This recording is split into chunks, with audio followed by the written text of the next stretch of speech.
최우주차 총 27주차. 혼자일 수 없다면 나아갈 수 없다. 니체의 아포리즘. 간단하게 도발제를 한번 해보겠습니다. 네. 뭐, 이번 열 몇 페이지 읽은 과정에서는 이 문장이 좀 마음에 들어오더라. 자신을 이기지 못한 기나긴 삶에 무슨 가치가 있겠는가? 라는 문장을 한번 되새겨 보면서, 네, 니체 소개는 뭐 저희가 계속 해왔던 거. 56살에 이분도 또 돌아가셔서, 지금 내 나이 때 죽었구나라는 생각이 들어가지고, 자, 좀 그랬고요. 자, 61페이지. 자신을 이기지 못한 기나긴 삶에 무슨 가치가 있겠는가라는. 네가 만난 가장 골치 아픈 적은 언제나 너 자신이었다. 동굴에서, 숲속에서 너 자신이 너를 기다리고 있었다. 고독한 자여, 그대는 그대 자신의 길을 걷고 있음을 반드시 명심하라라는 문장을 갖고 왔고요. 뭐 그대 자신의 길을 걷고 있음을 반드시 명심하라. 이 문장 때문에 제가 아마 이런 게 좀 떠올랐어요. 보통 우리가 심리 상담이나 뭐 꼭 어떤 상담을 할 때 많은 결론들이 그 사람이 어릴 때 부모의 사랑을 받지 못했거나 학대받아서라는 내용으로 많은 결론이 이어지더라고요. 제가 이렇게 책을 봐도 뭐 봐도 그 얘기가 틀리지 않았다라고 생각은 하지만, 근데 제가 봤을 때는 너무나 그건 쉬운 결론이라는 생각이 좀 들더라고요. 왜냐하면 어릴 때 부모에게 사랑을 받지 못했거나 학대받았다고 해서 다 불행하지 않더라는 거죠. 정말 잘 사는 사람들도 반대급부로 정말 또 많더라는 거예요. 그래서 이렇게 너무 쉬운 결론을 내기보다도 그 본질을 좀 파헤치는 게 더 우선해야 되겠다라는 생각에 부모나 친구의 핑계를 대지 마라. 제가 이런 결론을 또 내리고 싶고, 근데 니체의 이 말이 이거하고 상통되지 않나 싶더라고요. 그대는 그대 자신의 길을 걷고 있을 명심해라. 누구누구의 탓이 아니다라는 성인이 되었을 때는, 어른이 되었을 때는 내가 내 길을 걷고 있다. 내가 이 길을 돌릴 수도 있다라는 생각을 좀 했으면 좋겠다는 생각에 이런 생각이 좀 떠올랐습니다. 61페이지에 그대는 그대 자신이 파놓은 불길 속에서 스스로를 불태워 죽여야만 한다. 우선 그대의 인식을 제로 만들어야 한다. 제가 될 수 없다면 새로운 탄생은 도래하지 못하리라. 그렇죠. 자신의 인식을 완전히 불태워서 제로 만들어야 뭔가 새로운 게 탄생된다라는 얘기. 인식을 제로 만들 수는 없죠, 그런데. 우리는 자신이 갖고 있던 생각 안에서 그 위에 뭔가를 하나 세우는 게 보통이죠. 이걸, 그러니까 이게 약간 탁상공론이죠. 문학적 표현인 거죠. 우리의 생각을 다 지울 수 없잖아요. 그런데 이런 문학적 표현을 보면 가슴이 뛰죠. 그래서 니체가 정말 대단한 철학자라고 생각이 됩니다. 사유적인 그 깊이도 있지만 이런 문학적 이런 표현 때문에 인식을 제로 만들어라라는, 보통 우리는 이렇게 말하겠죠. 너 생각을 다 비워. 그래야 새로운 뭔가가 탄생되지 않겠니? 뭐 이런 정도의 표현인데 이런 표현을 쓸 수 있다는 것 자체가, 이런 표현을 써야 제가 볼 때 철학자가 되는 것 같다는 생각도 들었습니다. 61페이지. 네, 목적이 위대하다면 잔인무도한 전쟁마저도 거룩해질 수 있다고 당신들은 외치고 싶은 것인가? 나는 대답하겠다. 위대한 전쟁만이 목적을 거룩하게 만들 수 있다. 저는 솔직하게 이 내용이 무슨 내용인지 몰라가지고 써놨어요. 그래서 위대한 전쟁? 목적이 선한 전쟁이 위대한 전쟁이 아닐까라는 생각을 했어요. 근데 니체는 목적이 위대하다고 거룩하지 않다라고 지금 말하고 있잖아요. 그래서 이게 무슨 말인가 하고 그냥 저 나름대로, 위대한 전쟁은 보통 정당방위가 생각이 나더라고요. 내 가족을 위협하는 강도와 내가 전쟁하는 것, 뭐 이런 게 선한 전쟁이 아닐까라는 생각이 들어서 이 문장 자체는 제가 이해를 못하겠고, 네. 여하튼 뭐 선한 목적이면 선한 전쟁이라고 저는 생각이 들고요. 61페이지. 살아라, 전쟁을 일으켜라, 너의 삶과 싸워라. 너 자신을 이기지 못한 기나긴 삶에 무슨 가치가 있겠는가라는, 뭐 이런 문장을 보면 정말 좀 뛰쳐나가고 싶다는 생각이 들 만큼 정말 가슴을 뭉클뭉클하게 하는 문장인 것 같습니다. 그래서 삶에 의미를 두지 말라는 철학자들도 많죠. 의미를 두다 보면 불행해진다라고도 이야기를 합니다. 난 이런 의미가 있어야 돼. 이런 사람이 되어야 해. 뭐 이런 게 의미를 두고 있는 거잖아요. 자기 삶에. 근데 이런 것도 욕망이라는 거예요. 근데 우리의 욕망은 대부분 성취되지 못하죠. 열이면 9개는 성취되지 못하는 게 욕망이기 때문에 불행해진다라는 거예요. 그래서 현대 시대 자기계발서에서 니체가 가장 많이 언급되는 이유가 너 자신을 이기지 못한 기나긴 삶에 무슨 가치가 있겠는가 이런 문장을 보면 우리는 몸이 힘이 들어가죠. 마저 마저 하면서 막 뛰쳐나가고 싶어, 달리고 싶어진다라는 거예요. 전쟁해라라고. 너의 삶과 싸워라 이런 문장들 자체가 직설로 딱 던지고 있죠, 이분이. 네. 62페이지에 그 유명한 아모르 파티, 운명회라는 니체의 일상이 나오죠. 새해 첫날에는 자신의 소망과 가장 사랑하는 상념을 모두 씻어버려야 한다. 나 역시 자신이 무엇을 소망하는지, 어떤 상념이 이 해에 가장 먼저 달려올 것인지, 어떤 생각이 앞으로 내 모든 생활의 토대가 되고, 보증이 되고, 기쁨이 될 수 있을 것인지 떠들고 싶어졌다. 똑같다는 생각이 들었어요. 니체의 새해도 나의 새해야, 우리의 새해와 비슷하구나. 얘도 계획을 했겠구나, 이 양반도. 이런 생각이 들었는데, 한편으로는 이런 사유와 표현력이 또 정말 멋지죠. 어떤 상념이 이 해에 가장 먼저 달려올 것인가. 쉽게 말해, 가장 먼저 생각나는 생각이 뭔지, 이런 생각인데, 가장 먼저 달려올 거냐, 뭐 이런 거. 그 생각이 앞으로 내 모든 생활의 토대가 되고, 보증이 되고, 기쁨이 될 수 있는지를 떠들고 싶다, 뭐 이런 거. 네. 그래서 이 문장을 보면서는 뭐 많은 비평가, 저도 비평도 하고 니체를 논평도 하지만 결국 나는 이런 글을 쓸 수 없구나라는 회의도 들더라는 거죠. 네. 그래서 우리가 플레이어로 뛰는 사람과 그 플레이어를 논평하고 비평하는 거는 쉬울 수 있지만 플레이어가 되기는 쉽지 않다라는 생각도 다시 한번 하게 됐습니다. 62페이지에 사물에서 비롯되는 필연적인 사건을 진정한 아름다움으로 받아들이는 것. 나는 이것을 배우고 싶다. 만약 이런 방법에 익숙해진다면 나는 평범한 사물을 아름다움으로 승화시키는 사람들 중 한 명이 될 것이다. 네. 평범한 사물을 아름다움으로 승화하는 이거가 예술가들이 하는 일이죠. 뭐 글 쓰는 사람들도 그렇고 조각가들 그렇고 미술가들도 그렇고 뭐 갑자기 이런 또 생각이 많은 음식점이 같은 재료를 쓰죠. 짬뽕집은 짬뽕 똑같은 재료를 쓰잖아요. 그런데 맛집은 흔하지 않죠. 예, 그게 그 맛집을 만든 게 그분도 예술을 일으킨 거죠. 같은 걸 쓰는데 다르죠. 결국은 같은 짬뽕집이라도. 네. 평범한 것을 아름다움으로 승화시켜 버린 거죠. 그래서 저는 그 맛집 사장님들도 예술가라고 지칭을 합니다. 63페이지 운명의 앞으로 이 사랑이 나의 사랑이 되기를 간절히 소망한다. 나는 더 이상 추한 것과 싸우고 싶지 않다. 인간의 위대함이 드러나는 수단이 운명이다. 우리의 영혼은 결코 변할 수 없는 가치가 필연적으로 덮쳐오더라도 이를 감내할 뿐 아니라 사랑할 수 있다. 예, 이게 운명이죠. 아무르 파티죠. 더 이상 추한 것과 싸우고 싶지 않다는 얘기는 내 운명을 자연스럽게 받아들이겠다는 얘기. 아무런 거리낌 없이. 아무리 참혹한 운명이어도 난 사랑해버리겠다라는. 이게 우리를 위대하게 만든다는 참혹한 운명을 사랑해버리는 행위. 예, 그게 아모르 파티죠.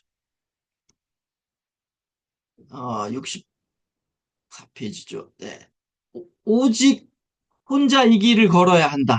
라는, 네, 챕터고요. 너희들 역시 혼자 이 길을 걸으라. 이것이 나의 소망이다. 내게서 멀리 떨어져라. 그리고 짜라투스트라에게 스스로를 지켜라. 좀 더 발전할 수 있다면 그를 부끄럽게 만들어라. 뭐 결국 짜라투스트라를 뛰어넘어라라는 거죠. 결국 니체인 나를 부끄럽게 만들어라. 여러분들 뭐하니? 라는 얘기죠. 그를 뛰어넘을 수가 없죠. 천재였기 때문에. 그리고 인식에 매몰된 인간은 그 적을 사랑할 뿐 아니라 친구마저 증오할 수 있어야 한다라고. 뭐, 좀 인식에 매몰된 인간이라니까 뭔가 좀 부정적인 의미 같은데 뒤에는 또 긍정적인 것 같아서 이 문장도 좀 이해가 안 갔는데 그냥 제가 해석하기로는 뭐 니체에 빙의하니까 모든 것에 열려있고 니체는 기존의 관습이나 관념에 늘 의문을 품으라고 이야기했죠. 그래도 또 신이 없다라고도 이야기를 하신 분이니까. 예. 그래서 적도 사랑할 수 있어야 되지만 옆에 있는 가장 가까운 친구도 증오할 수 있어야 된다라고 이야기를 하고 있는 거죠. 65페이지에 너희들은 여태껏 단 한 번도 너희들 자신을 찾아본 적이 없는 것이다. 그때 나라는 인간을 발견했을 뿐이다. 이것은 모든 신앙이 동일하게 밟아온 길이다. 따라서 모든 신앙은 쓸데없는 영광일 뿐이다. 라고 이야기를 합니다. 어, 여기서 저는 발견했다라는 의미를 좀 다시 한번 해석하면 발견했다는 의미는 이미 내 안에 있었기 때문에 우리가 발견할 수 있는 거예요. 이미 내가 봤거나 느꼈거나 경험했다는 의미인 거예요. 발견했다라는 의미. 누군가가 좋아 보이거나 무서워 보이거나 한다는 것은 이미 그것을 경험했다는 의미예요. 이번 생에서 만약에 찾아보지 못했겠지만 저번 생에서는 분명 찾아본 것이다라고도 저는 해석을 합니다.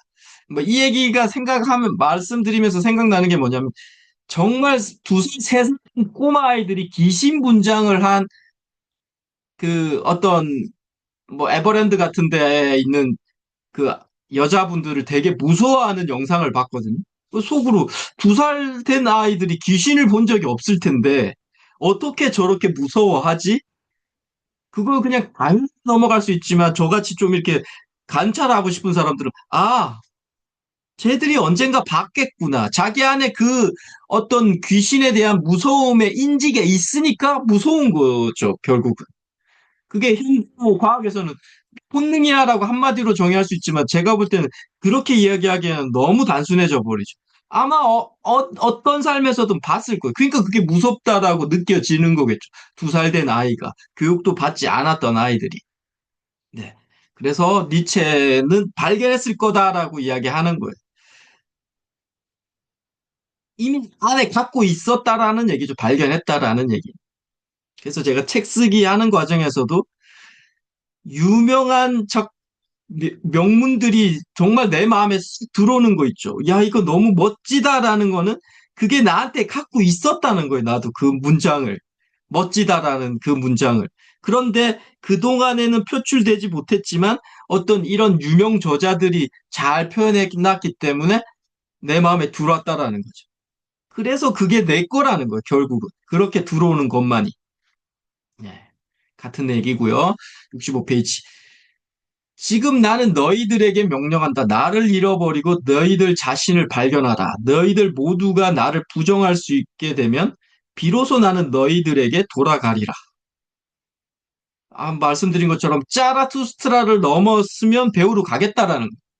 나를 부정해라. 나를 넘었으면 난 너희들한테 다시 돌아간다. 라는 얘기. 그래서 니체는 늘 이렇게 기존 사상을 뒤집죠. 생각 등 사유를 좀 제가 볼 때 약간 가지고 노는 느낌도 들더라고요. 이런 문장을 볼 때. 결국 니체는 어떤 사상도 자신의 생각으로 덧칠할 수 있을 것 같다는 생각도 들어요. 그래서 말 잘하는 사람들 뭐 TV 이런 데 보면 어떠한 얘기도 자기의 느낌으로 끌어들이면서 자신의 이야기를 표출해내죠. 그런 분들이 유명 강사들이잖아요, 보통.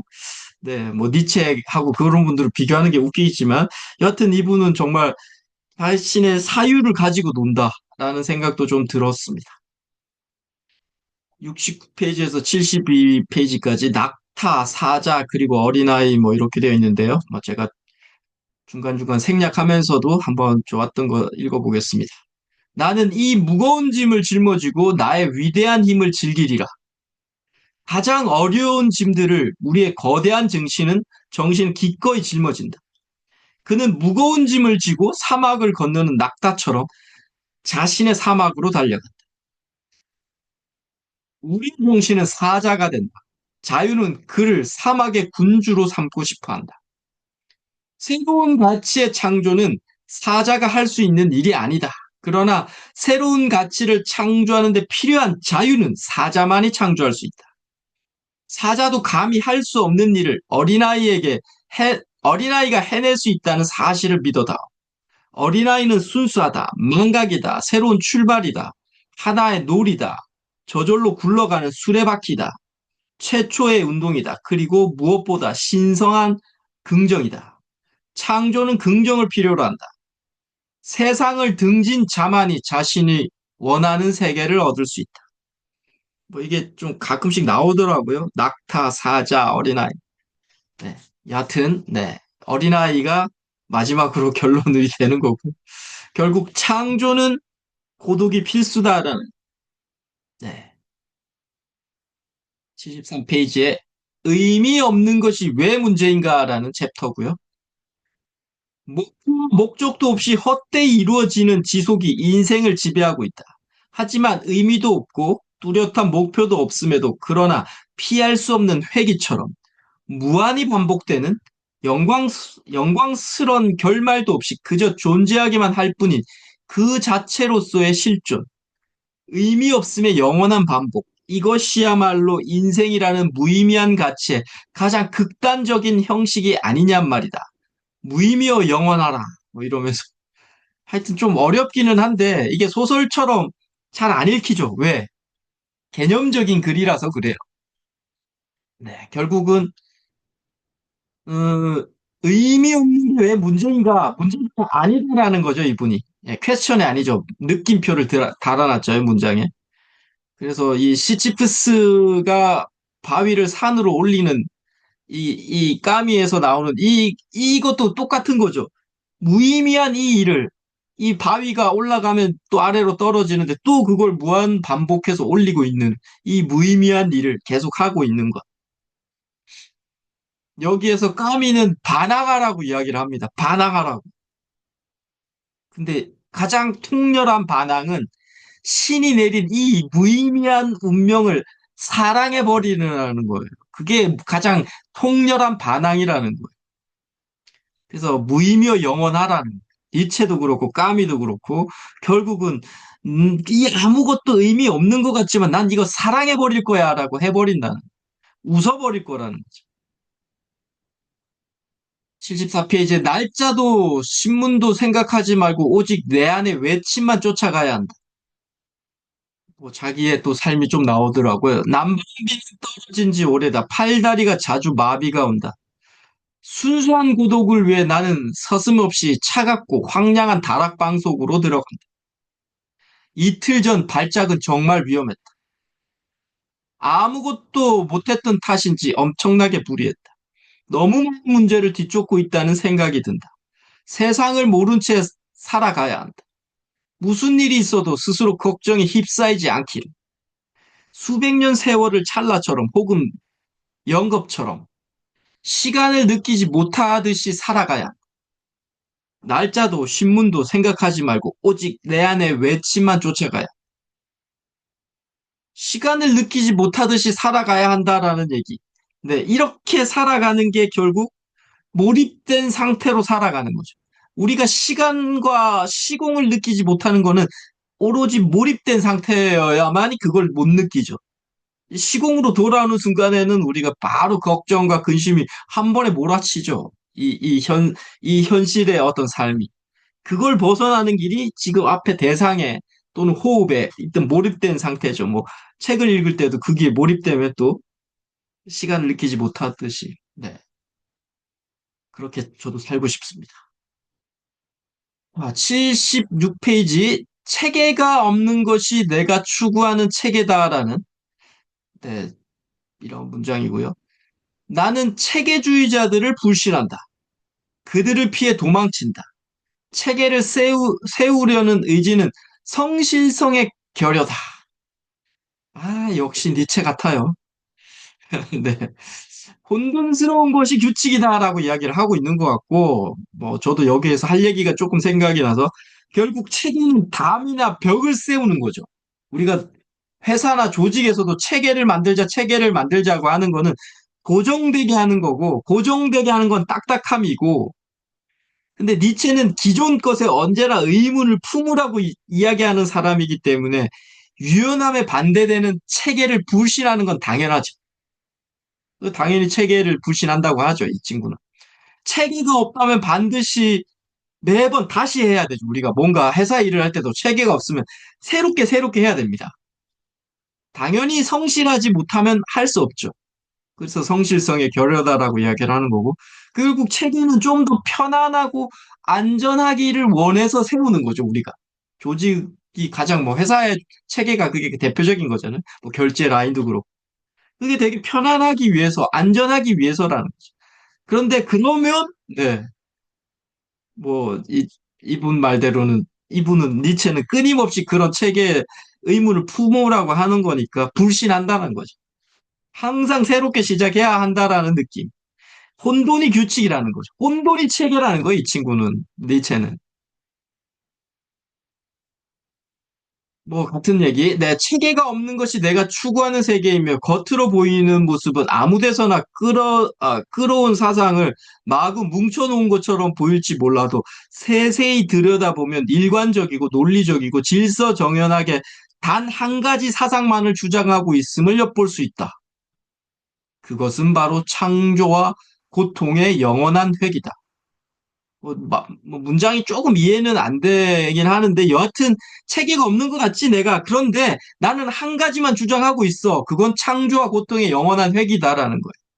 그 니체의 핵심 사상 지난주에 말씀드렸다시피 영원 회귀잖아요. 지금 이 삶이 그대로 재생 반복된다면 당신은 지금 삶을 그대로 살 것인가? 이 질문하고 있는 네. 결국 뭐 이런 뭐 질문도 떠오르더라고요. 창조와 고통이 영원히 반복된다. 이 얘기를 지금 니체는 하고 있는데, 최종적으로 그러면 신이 우리에게 원하는 건 무엇인가라는 질문이 저는 떠오르더라는 거예요. 신이 우리에게 원하는 게 뭐지? 라는. 제가 답은 결국 다양성이에요. 신은 자신의 본성, 인간의 각각의 본성대로 마음껏 펼쳐내라는 게 신이 우리한테 원하는 목적인 것 같아요. 사람들한테 피해를 주지 않고. 네. 자, 77페이지에 자유로운 인간은 전사다라는, 네. 자유는 무엇인가? 책임에 대한 의지, 분리에 필요한 거리, 노고와 난관과 궁핍에 대한 무관심, 삶에 대한 냉담, 눈앞의 문제를 해결하기 위해 자신을 포함한 타인들을 언제든 희생시킬 수 있는 무정함? 그것이 자유다. 자유는 본능이다. 싸움에서 승리하고 싶은 본능, 기쁨을 누리고 싶은 본능, 그 본능이 지배하는 삶이야말로 인간이 추구하는 행복의 실체다. 뭐 자유에 대한 정의가 좀 신선하긴 한데 그런데 좀 끄림직하더라고요. 네. 제가 볼 때 자유는 규제라는 상대에 항전하면서 펼쳐지는 거예요. 그냥 이런 게 없다고 그냥 자유롭지 않다라는 게 제 생각이. 네, 이상입니다.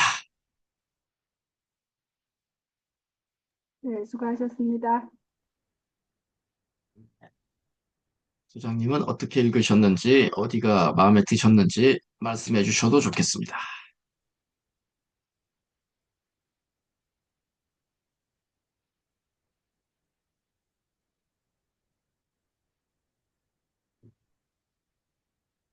오늘 몇 쪽부터 했죠? 60, 61쪽부터 78페이지까지. 네네.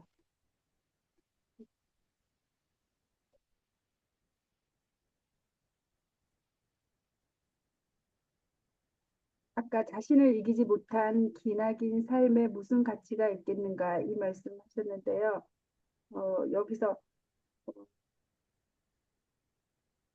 부모, 친구 등 타인의 핑계 대지 마라 이제 이렇게 얘기하셨고 그러시면서 회복 탄력성이라는 이런 단어를 생각을 했습니다. 그 가정폭력 부모 밑에 자라도 다 그렇게 가정폭력 자녀가 되는 것이 아니라 또 회복 탄력성을 잘 발휘해서 자신의 삶을 잘 살아갈 수 있다는 것이 아까 작가님께서 말씀하신 말씀과 맥락이 같은 맥락이라고 생각을 합니다. 네. 또 넘어가면요. 아모르 파티. 우리 유행가 그 노래 아모르 파티 그 노래 네. 그 생각이 나기도 하고요. 어, 어떤 상념이 이 해에 가장 먼저 달려올 것인지 이제 저희는 교회를 가니까 송구 영신 예배 그래서 12월 31일과 1월 1일고 밤 12시 그 전에 11시부터 가서 내가 어떻게 내년에 새로 다가오는 해에 이렇게 이렇게 살겠습니다. 그 기도 제목을 내가 바라는 기도 제목을 적어내고 이렇게도 해보는데 이분은 어떤 상념이 이 해에 가장 먼저 달려올 것인지 이런 얘기하면서 네, 결국 나는 이런 글을 쓸 수가 없구나 아까 그러셨는데요. 어, 니체를 읽으면서 되게 어렵게 쓰셨구나 생각을 사유를 많이 하시는 분이구나 이런 생각도 하게 되었습니다. 그래서 전에 책에서 삶의 질은 생각의 질에 달려 있다고 한 것처럼 또 생각을 좀 더 깊이 해야 되겠다고도 생각했습니다. 네, 넘어갑니다. 오직 혼자 이 길을 걸어야 한다. 네.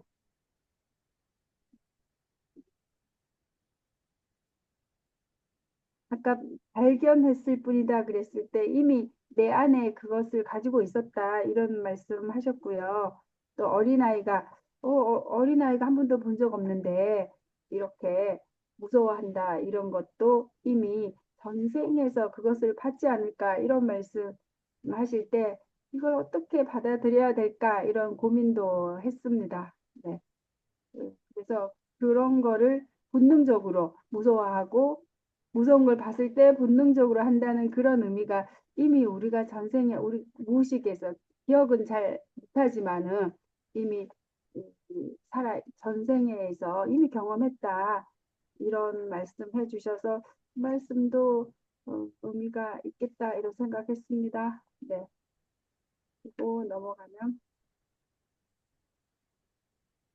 낙타와 사자 그리고 어린아이 네, 이런 말이 자주 있다고 그러셨는데요. 성경에서는 그 뭐죠? 힘센 사람 삼손이 수수께끼 내고 할 때 뭐 벌꿀이 어떻고 뭐가 어떻고 어떻고 한 게 이게 이렇게 낙타와 사자 그리고 어린아이 거기 그 부분이 생각났고요. 그리고 나는 이 무거운 짐을 짊어지고 나의 위대한 힘을 즐기리라. 그런데 과연 이분은 진짜 천재이시구나. 그런 생각도 자주 하게 되고 천재들은 결국은 우리가 생각하는 일반적인 생각을 뛰어넘어서 하기 때문에 정신적으로 이 삶에서 좀 혼란스러움 느끼고 결국에는 일반 사람들이 그것을 정신병이라고 하지 않았나 이런 생각도 들었어요. 그리고 창조에는 고독이 필수다 그랬는데 이분이 혼자서 이렇게 고독의 시간이 많았기 때문에 이런 글도 쓸 수 있었겠다 생각이 들었습니다. 네. 그리고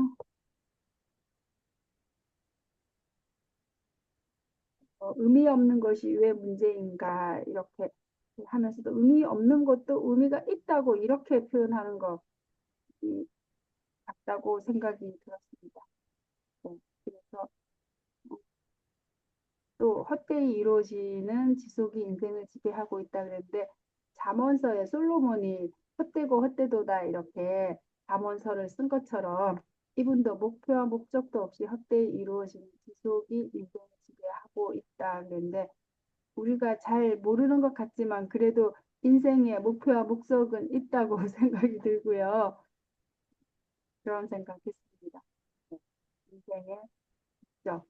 성경에서는 인생의 목적이 하나님을 찬송하는 것이다. 이렇게 얘기하고 있는데 목표와 목적 없지는 않을 것이다. 이런 생각하고 있습니다. 또 각자 다 나름대로 열심히 자기에게 주어진 삶을 열심히 살려고 다 애쓰고 대부분의 삶이 애쓰고 있다. 가끔 뭐 중독이나 이런 데 빠져서 자신의 삶을 내팽개치는 사람도 있지만 그래도 목표를 향해, 목적을 향해 달려간다고 생각을 하고 합니다.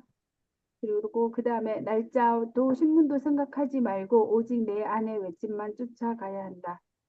아까 몰입하라고 이렇게 말씀하시는데 식센트 미하이 그분의 몰입에 대한 책 여러 권 이렇게 보면은 내가 뭐 지금도 작가님하고 저랑 이렇게 프리드리히 니체 아포리즘에 대해서 이렇게 요게 몰입하면서 이 시간을 보내고 있다는 것이 한 시간이 언제 지나갔지? 되게 빨리 지나갔다. 이렇게 느껴지는 것이 몰입이다. 이렇게 생각되고 또 아까 작가님께서 인생이 왜 이렇게 빨리 가지?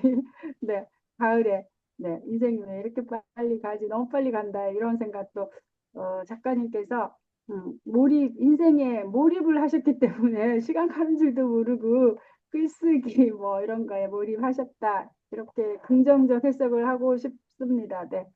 그리고 시간을 느끼지 못하듯이 살아가야 한다는데 이것도 이제 너무 바쁘게 살지 말자 이렇게 또 니체처럼 반대로 주장하기도 하고 다른 사람도 너무 바쁘게 살면 안 된다. 너무 최선 다해도 안 된다. 또 한 번씩 또 이렇게 좀 여유도 가져보기도 하는데 어쨌든 저는 몰입 그러면 중학교 때, 고등학교 때 독서하면서 몰입을 책에 빠져서 읽고 있으면 시야가 흔들흔들거려요.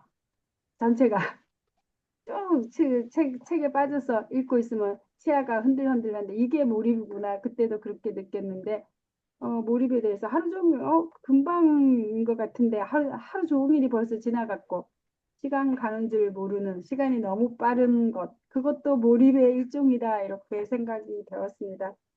넘어갑니다. 체계가 없는 것이 내가 추구하는 체계다. 네, 체계가 없는 것이 내가 추구하는 체계다. 네, 아까 말씀하신 것처럼 이 체계 우리가 이미 길들여져 있기 때문에 체계에 이 규칙이 없어지면은 혼란스럽다, 혼돈스럽다 이렇게 그런 생각이 들고 우리는 체계에 익숙해졌고 거기에 길들여져서 체계가 없어지는 걸 원하지 않는 생각을 하고 있다고 생각이 듭니다. 그리고 니체의 핵심 중 영원 회귀. 이게 니체가 창조와 고통의 영원한 회귀. 이거 다시 한번 설명해 주시면 감사하겠습니다. 영원 회귀.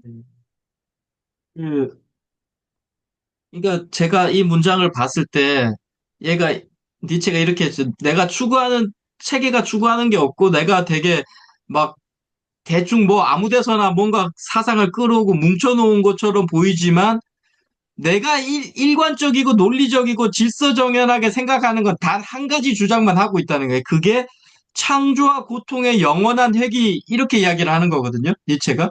네, 그러니까 네, 책이 없는 게 아니야. 나는 하나만 이야기하고 있어. 뭐 창조와 고통이 영원하게 회귀된다라는 것만 이야기하고 있다는 거예요. 그러니까 니체의 핵심 사상 지난번에 말씀드린 것처럼 영원 회귀. 지금 현재 삶이 영원히 반복이 된다고 하면 당신은 지금 삶을 지금처럼 살 거예요? 라는 그 질문을 지금 하고 있는데 근데 그 영원 회귀에 이분은 창조와 고통의 영원 회귀라는 창조하고 고통은 제가 볼 때 같은 얘기죠. 창조할 때는 고통이 항상 따르기 때문에. 네. 그래서 저는 창조와 고통은 영원히 반복되고 그러다 보니 최종적으로 신이 우리한테 뭘 원하지? 라는 생각이 제가 들었다는 거예요. 신이 원하는 게 뭘까? 나한테, 우리한테, 인간한테. 결국은 저는 창조와 고통은 뭐냐? 다양성이라는 거예요. 창조는 항상 다양한 거잖아요. 없었던 거에서 만드는 거거나 유에서 유 다시를 만드는 거기 때문에 다양성이라는. 다양성은 결국 개개인들이 나중에 논쟁하고 계속 하다 보면 자기 자신의 본성대로 마음껏 펼쳐내라는 이런 결론이 닫아들어, 그러니까 그런 결론에 닿더라는 거예요. 제가 생각해 보니까. 예, 그러니까 니체가 창조와 고통의 영원회귀라고 했는데 이 문장으로 제가 쭉 둘러보니까 맞는 것 같아. 시는 분명히 창조와 고통을 원하는 것 같은데 그럼 창조와 고통을 한 문장 한 단어로 뭘까? 다양성이라는 거예요. 창조는 다양한 거기 때문에. 다양성은 뭐냐? 각각 개인의 본성대로 마음껏 펼쳐보라는 거예요. 이 우주에 태어났기 때문에 이 80년 우주 동안에 뭐 그렇게 생각합니다. 감사합니다. 설명 들으니까 이제 조금 아까보다 더 창조와 고통의 영원한 해기가 조금 이해가 된 것 같고요. 저는 하나님이 우리를 이 세상에 던졌을 때 너희들 저 세상에 지구에 좀 갔다 와봐 이랬을 때 음, 그 톨스토이가 그 단편 소설에서 사람은 어, 무엇으로 사는가 이런 단편 소설에서 사랑이라고 그랬던 것처럼 우리는 사랑이 있다가도 없다가도 이러면서 그 하나님의 사랑을 우리는 따라갈 수 없는데 예수님의 사랑도 원수를 사랑하라 그러고 원수를 위해서 목숨을 바치고 뭐 이렇게 우리를 위해서 목숨을 바치고 이런 것을 봤을 때 사랑이 너무나 부족한 우리 인간들에게 하나님의 사랑을 좀 많이 배워라. 많이 배우고 와라. 펼치고 와라. 이제 그런 생각도 들면서 네, 위로. 어제 썼던 그 위로와 총명이 같은 의미일 수 있다. 총명한 말로 위로하라. 이제 이런 결론이 되면서 어쨌든 하나님이 우리에게 원하는 것은 우주만큼 넓은 그 우리가 인간으로 이해할 수 없는 사랑을 한번 깨닫고 실천해봐라 이런 거 아닐까 생각해 봤습니다. 네. 그리고 자유로운 인간은 전사다. 자유란 무엇인가? 네. 자유란 무엇인가? 어, 자유란 무엇인가? 자기 마음대로 내 마음대로 하는 게 자유가 아니라는 걸 우리가 책임에 대하는지 네. 그런 걸 이렇게 생각하면서 자유는 오히려 또 무거운 책임감일 수 있다 이렇게 생각했습니다. 네, 끝입니다. 수고하셨습니다. 좋습니다. 자, 다음은 제가 썼던 글을 읽어보는 낭독하는 시간을 먼저 가지겠습니다.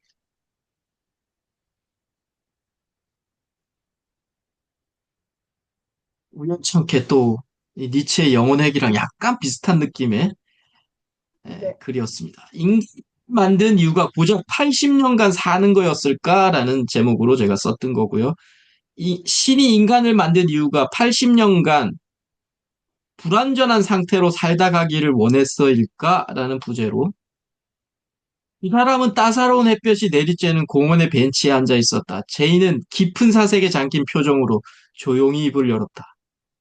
신이 인간을 창조한 이유가 고작 80년 남짓 불완전한 상태로 살다가 끝나는 것이었을까? 빛이 부드러운 목소리로 답했다. 너의 의문은 오래전부터 많은 이들이 품어왔던 질문이야. 그것은 인간 존재의 본질에 대한 깊은 탐구로 이어지곤 하지. 어떤 계기로 이런 생각을 하게 된 거니? 제이는 고개를 숙인 채 말했다. 우리는 종종 하던 일을 다 끝내지도 못한 채 떠나잖아. 우리 엄마도 그렇고. 제이는 다시 말을 이었다. 극악한 범죄자도 가족과 함께 평화롭게 눈을 감는 선량한 사람도 결국 죽음 앞에서는 같아. 그런데 이렇게 다르게 살아온 사람들이 모두 같은 종착점에, 모두 같은 종착점에 도달한다는 게 이해가 안 돼. 그리고 그 다음에 무슨 일이 벌어질까? 빛이 미소를 머금고 말했다. 내 질문은 내가 인간 존재의 목적을 고민하고 있다는 뜻이야. 인간은 신의 계획 속에서 성장하도록 창조된 존재야. 하지만 만약 대부분의 사람들이 아무런 성취도 이루지 못한 채 짧은 생을 살다 사라진다면 신의 계획은 의미를 잃어버리지 않을까? 제이는 고개를 끄덕이며 말했다. 맞아. 만약 죽음으로 모든 게 끝난다면 신의 계획도 아무런 의미가 없게 돼.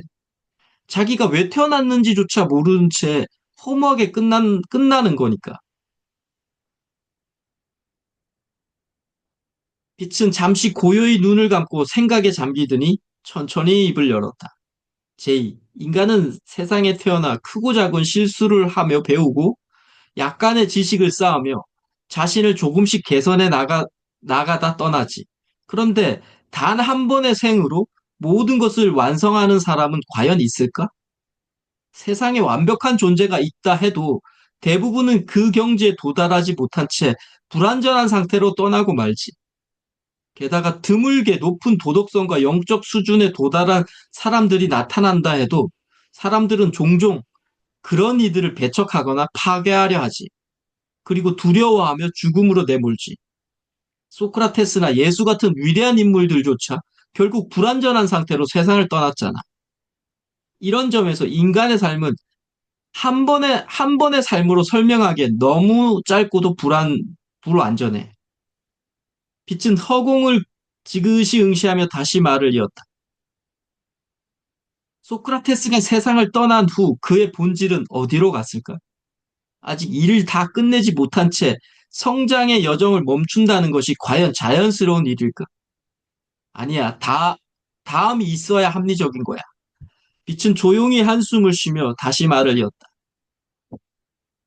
삶을 통해 깊이 배우고 신중한 영혼으로 성장한 사람과 아무런 생각 없이 일생을 낭비한 사람이 똑같이 몇십 년 만에 모든 것을 끝내야 한다는 것이 과연 공정할까? 평생 자신을 바로잡기 위해 노력하며 태어날 때보다 나은 사람으로 성장했는데 죽음으로 그 모든 것이 한순간에 무의미해진다면 그게 무슨 소용일까? 저희가 깊은 한숨을 내쉬며 덧붙였다. 영웅이든 악당이든 모두가 죽음 앞에서 평등하다면 삶의 의미는 사라져. 최소한 죽기 3개월 전에 모든 욕망을 다 부리고 나쁜 짓을 저지르겠다는 사람을 어떤 논리로 말릴 수 있을까? 아마 그에게 죽음 이후의 세계와 자신이 저지른 일의 결과가 영원히 자신에게 돌아온다는 사실을 알리는 것 외에는 방법이 없겠지. 따스한 미소를 지으며 말했다. 네가 쌓아온 지혜와 선한 행위, 그리고 세상에 남긴 흔적들이 결국 삶을 이어가는 방식이 될 거야. 그것들은 다음 생의 미끄럼이 될 수 있지. 죽음으로 모든 것이 끝난다는 생각 대신 지금 이 순간이 더 큰 여정의 한 부분이라는 믿음을 가져봐. 그 믿음이 너를 조금 더 자유롭게 만들 거야. 그 말을 끝으로 빛은 천천히 일어서며 햇살 속으로 사라졌다. 제이는 남겨진 따뜻함을 느끼며 그대로 앉아 있었다. 네, 이상입니다. 알겠습니다. 멋져요. 좋습니다.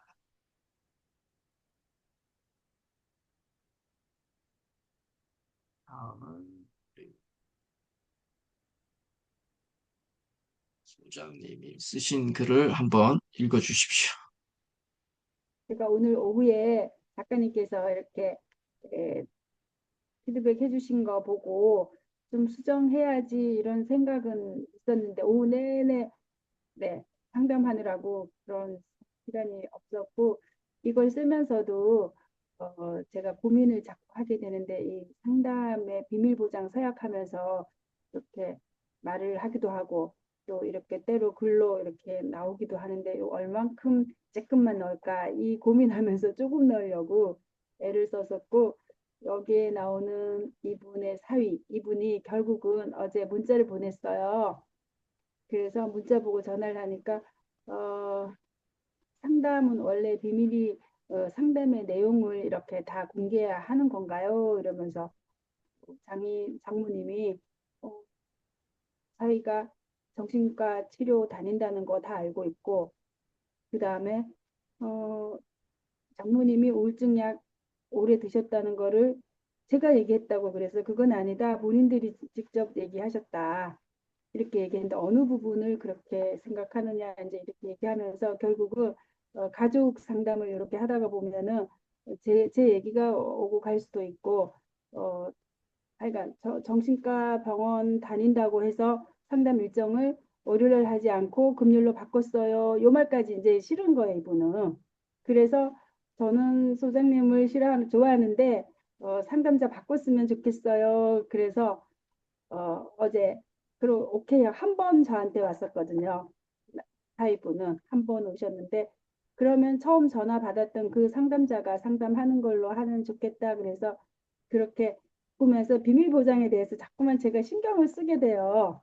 그래서 얼마큼 줄여야 될까 이렇게도 하고 그 다음에 오은영 선생님 걸로 갖고 쓰려고 하니까 이거 어마어마한데 이게 시간도 없는데 많은 시간을 들여서 써야지 이러면서 내가 그냥 쓰고 싶은 대로 우선은 써야 되겠다. 이렇게 시작을 했습니다. 그래서 오은영 선생님 거 보니까 어휴, 어떻게 이렇게 쓸 수가 있어. 이렇게 엄두가 나지도 않았고 좀 어, 그, 네. 그래서 이렇게 네. 제일 걱정되는 건 비밀 보장에 대한 상담의 비밀 보장에 대한 서약서 다 받고 하면서 이렇게 요 정도 공개하는 것도 안 되는 것일까? 이런 고민을 하게 됐어요. 상담자 바꿔야 되겠다. 이런 제안을 듣고. 네. 그래서 네. 읽겠습니다. 우리는 모두 위로가 필요해요. 우리가 다 실수가 많으니 만일 말에 실수가 없는 자라면 곧 온전한 사람이라 능히 온 몸도 굴레 씌우리라. 야고보서 3장 2절 말씀. 이 시대의 사람들은 위로가 필요하다. 위로하다의 사전적 의미는 덜어주려고 따뜻한 말이나 행동을 베풀어 달래고 감싸다로 어, 위로의 사전적인 의미 또한 남의 괴로움이나 슬픔을 달래주려고 따뜻한 말이나 행동을 베풉니다. 한국어 총명 자체에는 위로의 뜻이 없으나 성경에서 총명으로 번역된 히브리어 중 위로의 개념을 포함하는 단어가 실제로 존재한다는 것이다. 빈이라고 읽어야 될지 모르겠고요.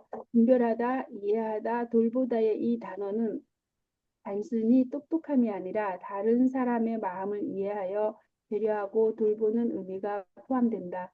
이해, 공감, 돌봄이라는 흐름 때문에 상대의 상황을 헤아려주는 위로적 이해의 개념이 있다는 해석이 가능하다. 즉, 총명한 자는 다른 사람의 상황을 깊이 이해하여 위로할 줄 아는 사람이라는 성경적 개념이 만들어진 것임을 이해하였다.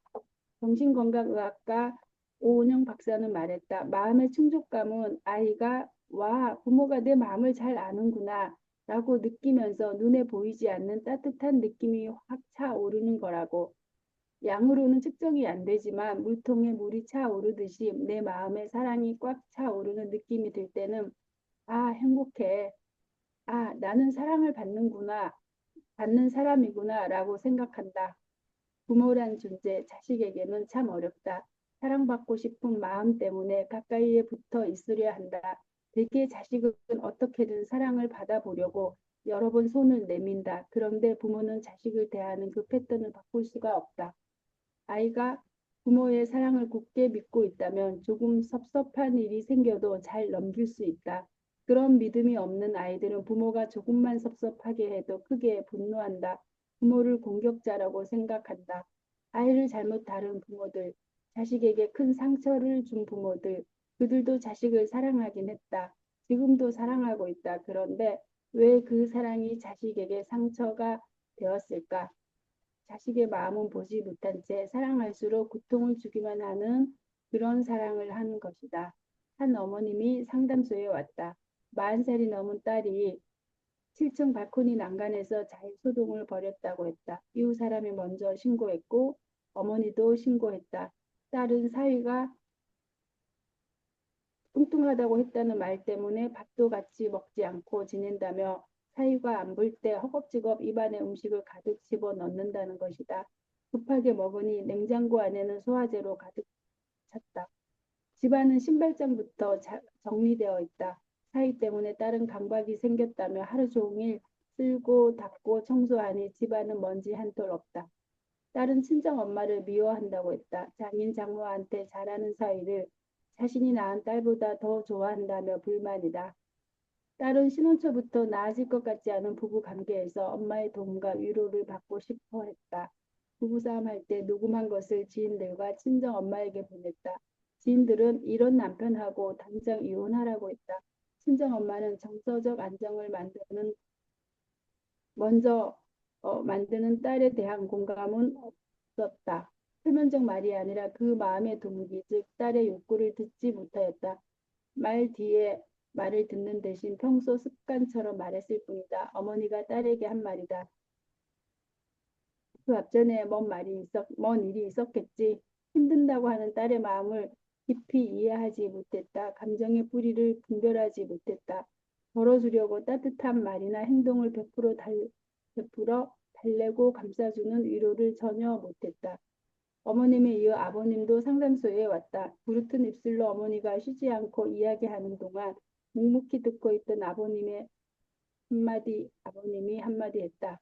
그만 얘기하고 상담사님 말도 좀 들어. 힘든 감정과 하고 싶은 말은 말로 쉬지 않고 쏟아내는 어머니다. 많은 말로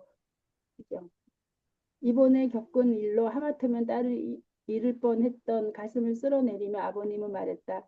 내가 하고 싶은 말이 있어도 꾹 참고 상대방의 말을 들어주는 것이 중요하다는 것을 알았어요. 아버지가 눈물을 보여주기 싫어서 옷소매로 가리다가 돌아서서 검은색 모자챙으로 얼굴을 덮었다. 대화할 때는 눈앞에 있는 사람의 마음을 편을 들어야 해. 라고 말하는 아버지의 눈가에 눈물이 마르지 않았다. 스토아 학파 마르쿠스 아우렐리우스는 말했다. 우리가 듣는 모든 것은 사실이 아니라 의견이다. 우리가 보는 모든 것은 진실이 아니라 관점이다.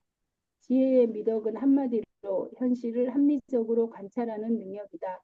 혼란하고 복잡한 세상에서 명확성은 우리에게 힘을 준다. 세네카의 말처럼 다른 사람에게 자신을 알리는 것보다 자신을 아는 것이 훨씬 더 중요하다. 딸을 사랑하는 아버지의 말처럼 대화할 때는 눈앞에 있는 사람의 이야기에 귀를 기울이며 그 사람이 느끼는 감정과 상황을 먼저 이해하려고 노력하며 공감하는 마음을 보여주는 것이다. 다른 사람을 총명한 말로 상처까지 치료해주는 따뜻한 위로가 이 시대를 살아가는 우리에게 필요하다. 그렇습니다. 네. 수고하셨습니다. 네. 전체적으로 되게 구성이라기보다도 느낌에 딱 처음에 읽었을 때, 아, 글이 좋다라는 생각이 딱 들었어요. 전체적으로.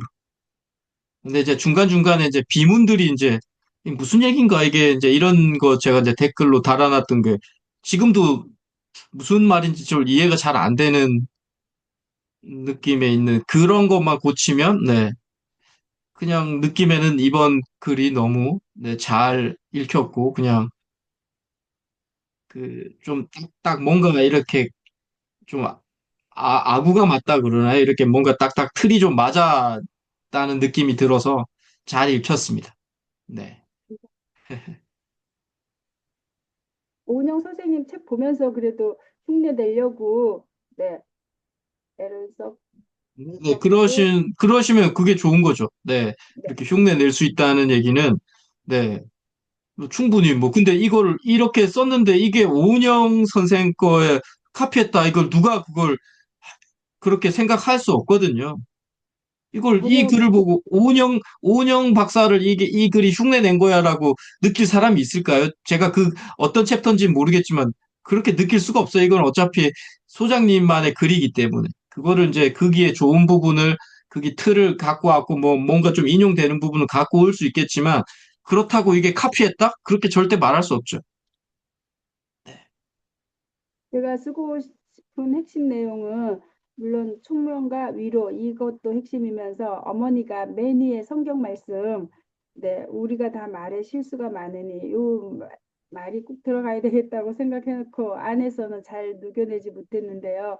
그 어머니가 딸 말 공감해주지 않고 자기 하고 싶은 말만 계속하고 또 딸이 그랬을 때 음, 그 엄마한테 위로받고 싶고 나 너무 힘들었어 그동안 엄마가 그렇게 좋아하는 사이가 이렇게 나한테 힘들게 해 그거를 했을 때 어, 공감도 안 해주고 그 전에 뭐가 있었겠지 이렇게 얘기하는 말의 실수 그래서 총명한 말로 위로해 줄 수 있는 우리 모두가 우선은 제가 되어야 되겠다 이런 생각도 들었고 그래서 네, 지금 작가님께서 또 지도해 주시는 대로 다시 수정하면 더 좋아지겠죠? 아니에요? 이 지금 야고보서 3장 2절 이게 한번 이거 설명 좀 이게 무슨 말이에요?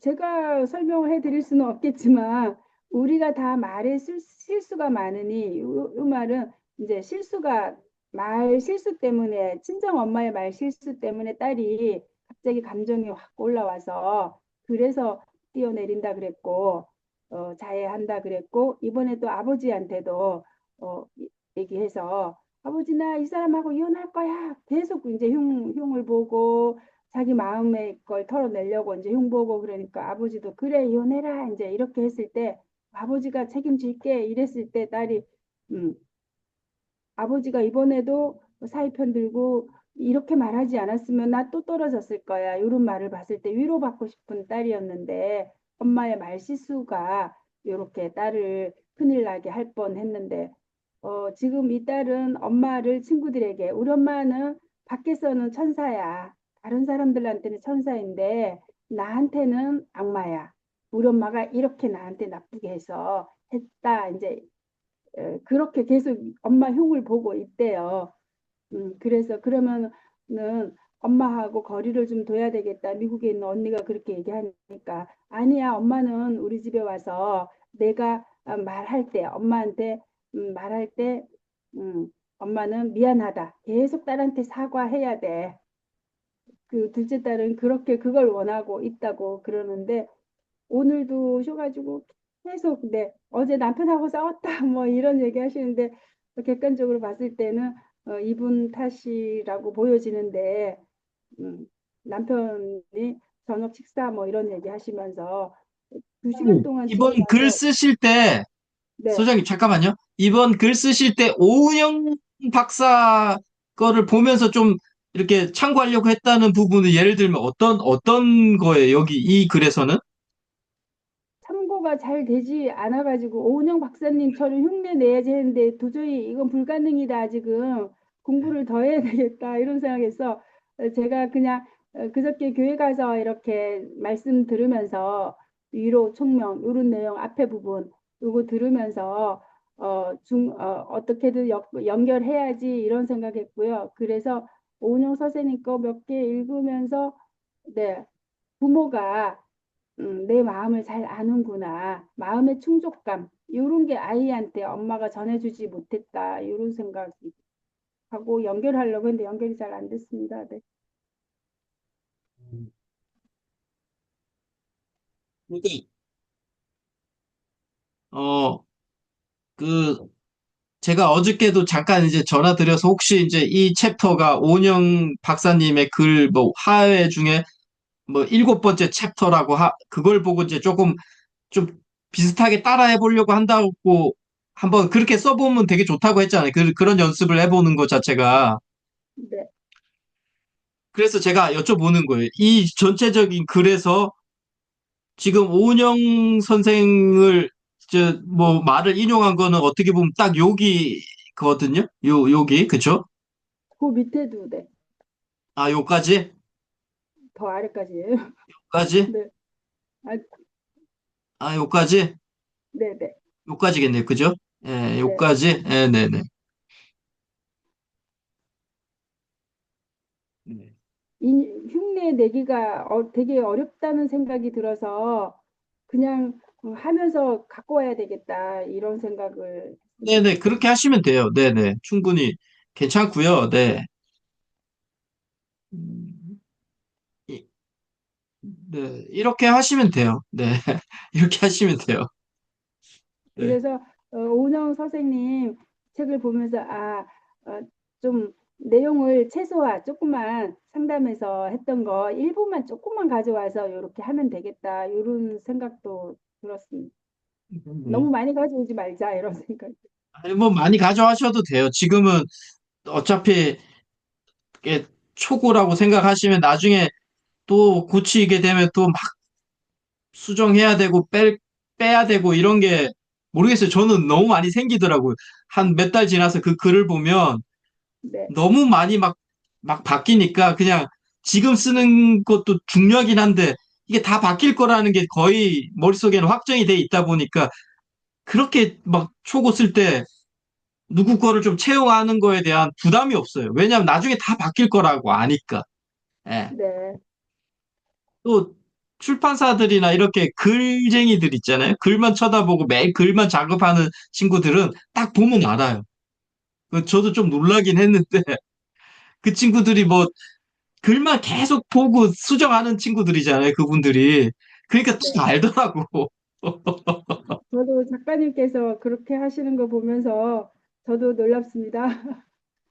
아니, 제가 그렇게 하는 게, 네, 여하튼, 네, 전체적인 구성이나 이런 거 좀 너무 잘 와닿아서 참 좋았고, 여하튼 제가 말씀드렸던 요런 부분은 좀 읽어도 조금 이해가 안 가는 비문같이 느껴지더라고요. 뭔가 조금 딸이 뚱뚱하다고 말했는데 밥을 같이 먹지 않은 사위가 안 볼 때 허겁지겁 하여튼 좀 이해가 잘 안 돼서 문장 자체가.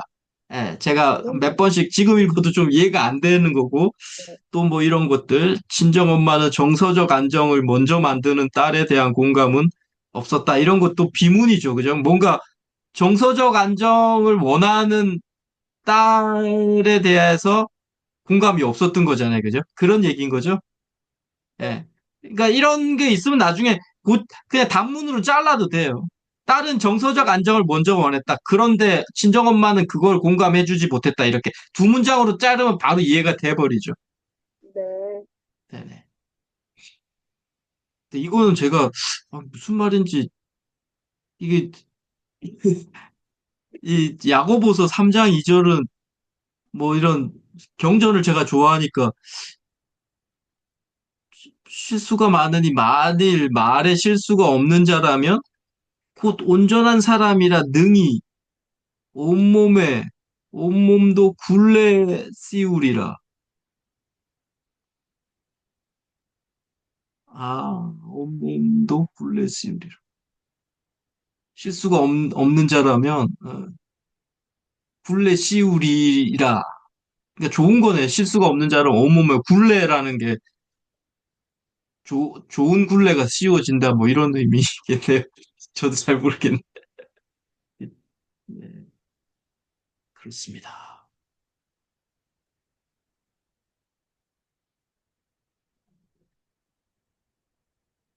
제가 이렇게 설명하는 서술이 필요하다는 거는 제가 읽었을 때, 이게 무슨 말인지 좀 이해가 안 가는 거는 아마 저도 중간 정도의 독서가이기 때문에 다른 분들도 아마 좀 이해가 잘 안 되실 거니까 이런 거는 조금 약간의 한두 줄이라도 설명이 필요한 거죠. 이렇게 이렇게 옮겼을 때.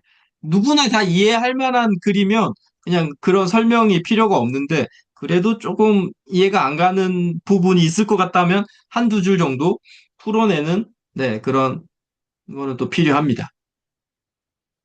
쉬운 성경으로 써 옮겨 보겠습니다. 네, 쉬운 네. 성경이 또 있어요? 그것도 방법이죠. 네. 네. 그냥 쉽게 써져 있는 성경을 옮기는 것도, 네. 어차피 독서를 읽는 사람들이, 뭐, 목사님이나 이런 분들이 읽는 게 아니기 때문에 그냥 중간보다 살짝 아래 사람들이 읽어도 이해되실 정도의 글이 가장 좋은 글이라고 하니까, 예, 저는 네. 항상 제 눈에서 봐요. 제가 이해 안 되면 안 된다라고 판단하는 거예요. 그러니까 제가 최고 높은 게 아니라 제가 중간 정도의 독서력이 있기 때문에 제가 이해가 안 되면 이거는 좀 더 쉽게 풀어 써야 된다라고 생각을 하는 사람이기 때문에 예, 이런 말은 조금 더 풀이가 필요하거나 더 쉬운 글로 쓰는 게 좋을 것 같습니다. 가장 핵심인 근데 여기서도 아까 말한 것처럼 네. 네, 좀 이해가 안 가는 거예요. 나중에 고치셔야 돼. 전 이해가 안 갔어. 지금도 이해가 안 가요. 네. 네. 네, 그렇습니다. 그래서 고칠 때는 아까 말씀드린 것처럼 다시 한번 읽었는데 뭔가 이해가 좀 잘 안 된다고 하면 제가 처음 책을 쓸 때 그랬거든요. 나는 이해가 안 가겠지만 독자들은 이해할 거야. 이런 생각을 했었어요. 개인적으로. 진심으로. 나는 네. 좀 이해 안 가겠지만 뭐 독자는 이해하겠지 이런 생각을 했는데 그게 오류예요, 오류. 제가 이해 안 네. 되면 네 독자들도 당연히 이해 안 되고요.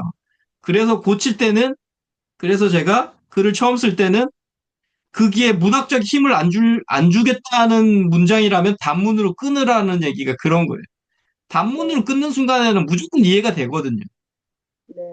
네. 그 하나의 방법이에요. 그러니까 태고하실 때 이렇게 초고를 이렇게 썼다가 태고하실 때 뭔가 좀 아까처럼 말이 좀 잘 안 된다 싶으면 아, 이걸 두 문장으로 끊어야지 하면서 그냥 딱딱딱 나는 했다, 했다 이렇게 해버리시면, 네. 그것도 하나의 정말 좋은 방법 네, 이상입니다. 감사합니다. 잘 하셨습니다. 네, 여하튼 작가님, 전체적, 네? 어젯밤에 9시까지 강의, 저녁 6시 반부터 강의를 하고요. 밤에 와서 늦게 시작해서 새벽 4시까지 쓰느라고 제대로 읽지도 못했어요. 네. 그리고 지금처럼 오전에는, 이렇게 열심히 노력하시는 게 어디 달아나지 않을 거고요. 소장님 네, 눈빛이나 손가락이나 이런 데 다 내재되실 거니까 나중에 뭔가 결과를 내실 때 분명히 돌아오실 겁니다. 저는 확신합니다. 감사합니다. 네. 그 숙제는 해야 되는데 시간은 자꾸 바늘은 빨리 돌아가고 이거 어떡하지 이러고 그래서 네, 그렇죠. 그랬습니다. 네. 잘하셨습니다. 지금처럼 이렇게 하시면 좋을 것 같습니다.